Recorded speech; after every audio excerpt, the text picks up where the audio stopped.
Shalom. Salam damai dan sukacita yang dikerjakan oleh Allah Roh Kudus buat kita semua sebagai umat-umat Allah. Pagi ini saya rindu memberkati kita dengan kebenaran firman Allah dengan judul gereja. Terambil di dalam Injil Matius pasal 16 ayatnya yang ke-18.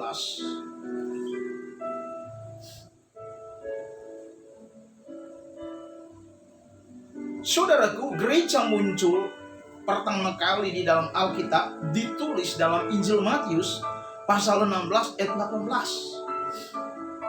Bunyinya demikian. Dan aku pun berkata kepadamu, engkau adalah Petrus, dan di atas batu karang ini aku akan membangun jemaatku. Petrus juga dikatakan oleh kebenaran firman Allah Kefas, yang berarti batu.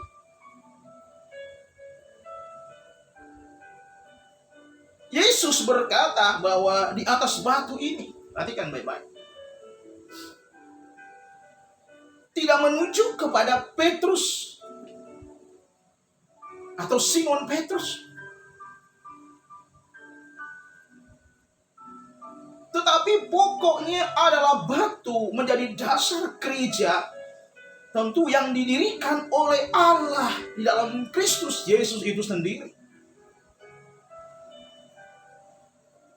Jadi batu adalah merujuk kepada Tuhan Yesus Kristus itu sendiri.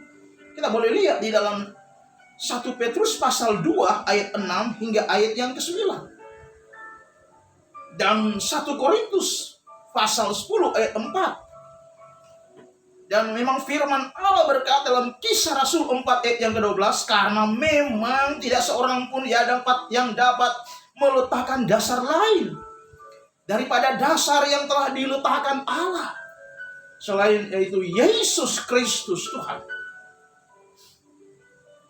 Terambil dalam 1 Korintus pasal 3 ayat 11. Karena itu, kalau ada ajaran yang kita dengar mulai melenceng dari doktrin, mereka berkata bahwa dasar gereja adalah Petrus, itu keliru.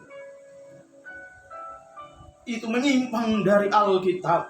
Karena dalam 1 Korintus 3 ayat 11 dikatakan bahwa kalau ada ajaran itu, ajaran yang lain yang menyimpang dari Alkitab, saudaraku, itu bukan dari Allah. Dalam bahasa Greka untuk gereja dalam Matius 16 ayat 18 adalah eklesia, yang berasal dari dua padanan kata dalam bahasa Greka. Itu artinya keluar, dan kaleo berarti orang yang dipanggil keluar, berarti orang yang dipanggil Allah keluar dari kegelapan dosa, sehingga mereka datang dalam terangnya yang ajaib, terangnya dari Allah. Sebagaimana suratan Rasul Petrus dalam 2 Petrus 2 ayat 9. Jadi eklesia dalam bahasa Portugal adalah igreja, yang diindonesiakan menjadi gereja. Dalam pengertian sehari-hari, kata gereja dipakai dalam beberapa pengertian, yaitu organisasi. Dan yang kedua, sarana. Sedangkan gereja, menurut pemahaman Alkitab, suatu bentuk kehidupan. Itu pertama, organisasi sebagai contoh, ada GKJ, ada GPIB, ada GSJA, ada GPDI, ya, ada GBI. Itu adalah gereja lokal yang kita sudah tahu.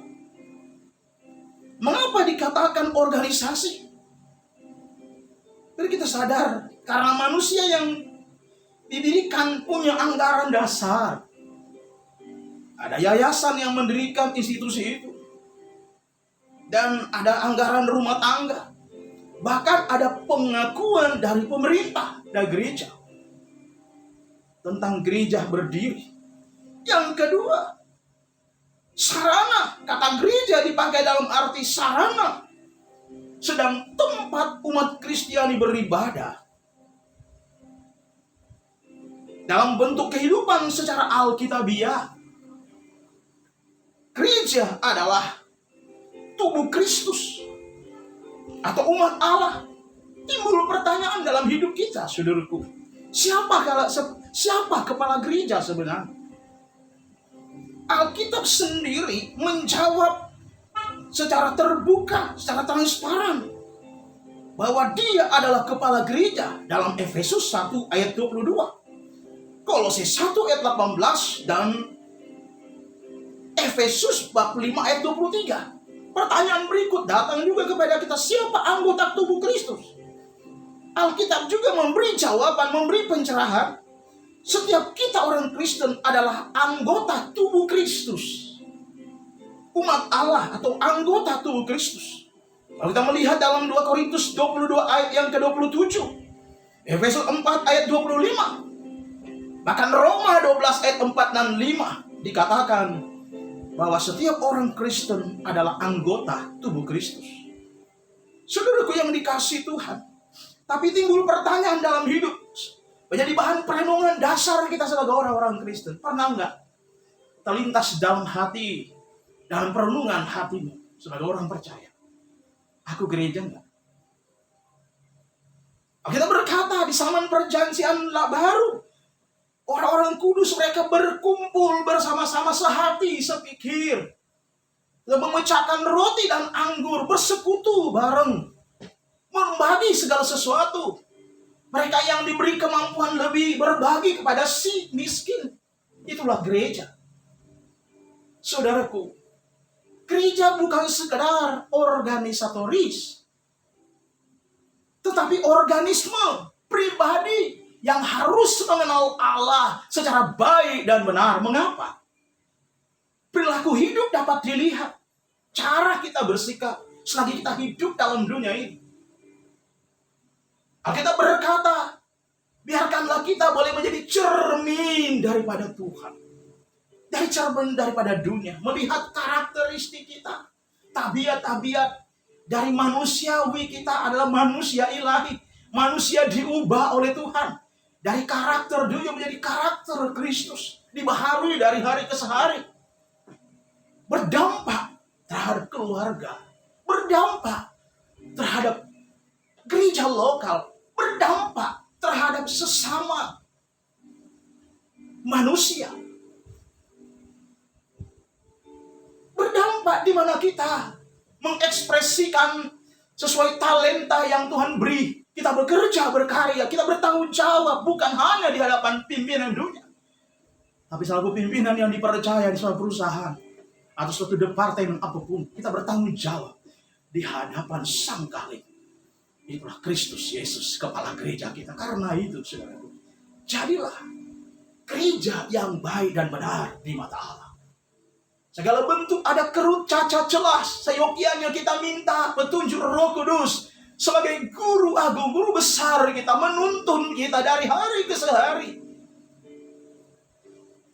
sehingga tabiat lama kita tidak tampilkan. Bukan keakuan kita yang dilihat orang, tapi dilihat orang adalah cermin karakter Kristus. Memiliki roh kerendahan hati, roh takut akan Tuhan, mengasihi Allah. Dan Matius 22 ayat 35 sampai 40, Kristus berkata, apakah engkau mengasihi aku? Dia berkata, kasihilah Tuhan Allahmu dengan segenap hati. Dan hukum yang sama dengan itu, kasihilah sesama manusia seperti dirimu sendiri. Itulah isi seluruh hukum Taurat dan kitab para nabi. Saudaraku, kasih kepada Allah ada perintah yang utama. Garis horizontal adalah kasih kepada sesama, baik sesama keluarga, istri, suami, anak mantu, anak kita.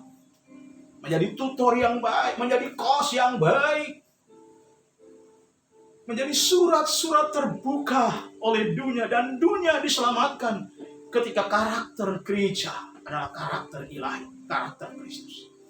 Sehingga demikian, tanpa kita sadar, kita meyakinkan dunia ini bahwa Yesus itulah kepala gereja. Yesus adalah juru selamat kita, juru selamat dunia.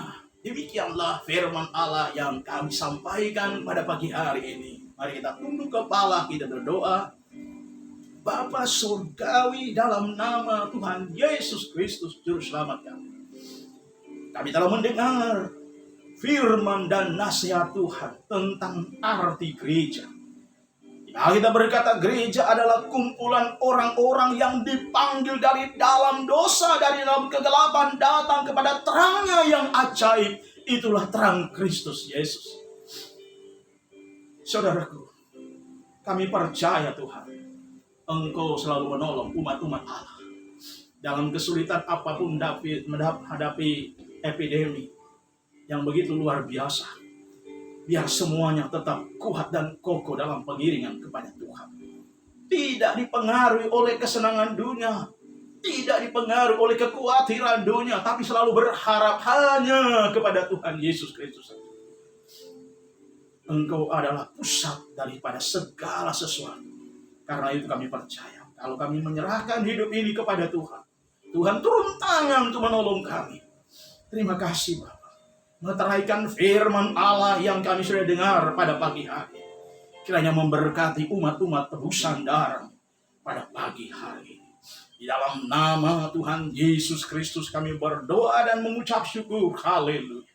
Haleluya. Amin. Shalom. Tuhan memberkati.